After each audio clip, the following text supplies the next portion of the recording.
منظرين من للتبعيض، أنت بعض من المنظرين، لست أنت المنظر الوحيد.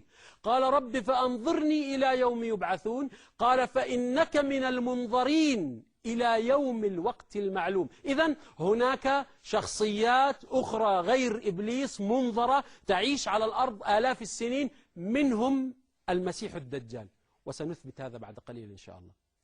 لنذهب الآن إلى قصة موسى عليه الصلاة والسلام وقصة عبادة العجل وصناعة العجل من قبل السامري. كما هو معلوم لدى الجميع، ذهب نبي الله موسى صلى الله عليه وسلم إلى طور سيناء لمناجاة الله 30 ليلة، ثم زادها الله عز وجل 10 فأصبحت 40 ليلة.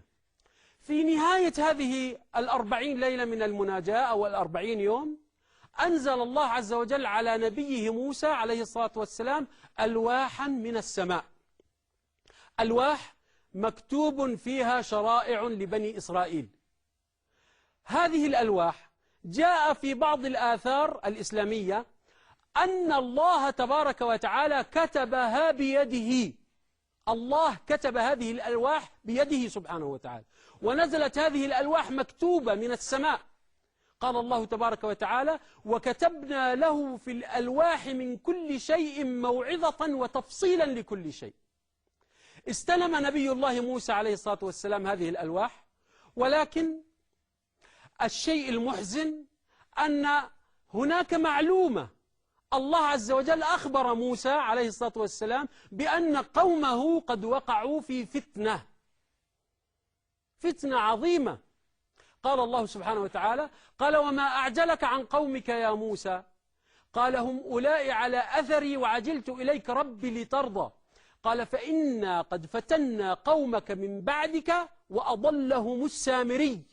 أي الله عز وجل حدد لنبيه موسى عليه الصلاة والسلام أن هناك فتنة، وعين له من هو المسبب ومن هو الذي فعل تلك الفتنة، بمعنى أنه لا داعي عندما يرجع موسى عليه الصلاة والسلام إلى قومه أن يسألهم من الذي صنع الفتنة. الله سبحانه وتعالى وهو أصدق القائلين هو الذي حدد وأخبر نبيه موسى بالفاعل.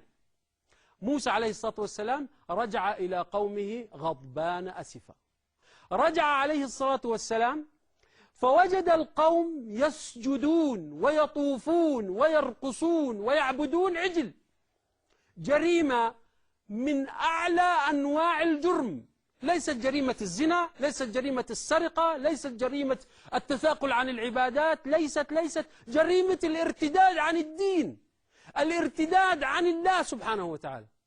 هذا المنظر، هذا الفعل الذي فعله بنو إسرائيل أودى بموسى عليه الصلاة والسلام إلى كم هائل من الغضب.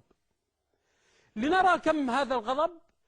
ألقى الألواح، هذه الألواح المقدسة التي نزلت من السماء، والتي قلنا بأن الله عز وجل في بعض الآثار أن الله كتبها بيده، ألقى بها صلى الله عليه وسلم في الأرض.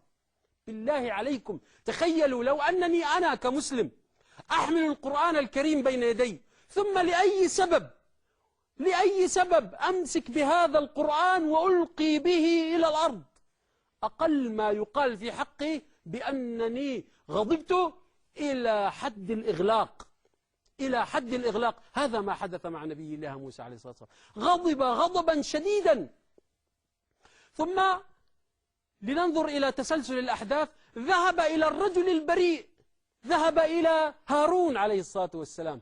الله عين لموسى عليه الصلاة والسلام بأن السامر الفاعل، هو الآن ذهب للبريء، أخذ برأس البريء هارون وبلحيته وجعل يجره. وكما قلنا بأن موسى عليه الصلاة والسلام كان مفتول العضلات، قويا شديدا شديد البأس، سريع الغضب كان عليه الصلاة والسلام، ولكنه كان كذلك سريع الرضا. أخذ برأس أخيه هارون، خشي على نفسه، جعل يسترحم ويستعطف موسى من جهة أمه، مع العلم أنه أخوه لأبيه وأمه، ولكن الأم أقرب إلى الحنان. قال يا ابن أم لا تأخذ بلحيتي ولا برأسي، إني خشيت أن تقول فرقت بين بني إسرائيل ولم ترقب قولي. لنتسلسل مرة أخرى لنبقى مع الأحداث. إذن ألقى الألواح المقدسة، كم هائل من الغضب، أخذ برأس البريء يجره وكاد أن يفتك به كذلك بسبب الغضب. قبل أن نذهب للمواجهة بين موسى عليه الصلاة والسلام وللسامري، أريد بس أن ألفت عناية حضراتكم لشيء. الذين وقعوا في فتنة عبادة العجل، ليس الصانع، المساكين الذين وقعوا في الفتنة، الذين غرر بهم، الذين ضلوا، الذين عبدوا، وقعوا في الفتنة، ماذا كان نصيبهم من الجزاء؟